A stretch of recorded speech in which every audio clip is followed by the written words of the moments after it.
ETV అభిరుచి ప్రేక్షకులందరికీ బతుకమ్మ పండుగ శుభాకాంక్షలు.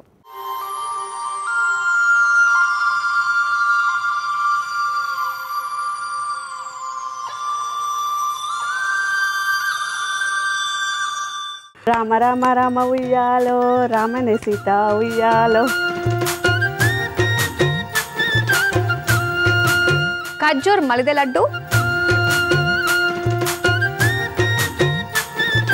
అలానే అటుకుల పొంగల్.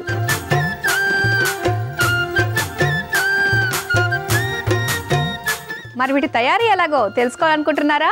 అయితే తప్పక చూడండి ఇండియన్ కిచెన్ దేశీయ వంటకాలు. ఇండియన్ కిచెన్ బతుకమ్మ స్పెషల్ ఈ ఆదివారం ఉదయం 11:30 తిరిగి మధ్యాహ్నం 2:15 చూస్తూ ఉండండి మీ ఈటీవీ అభిరుచి ఛానల్లో.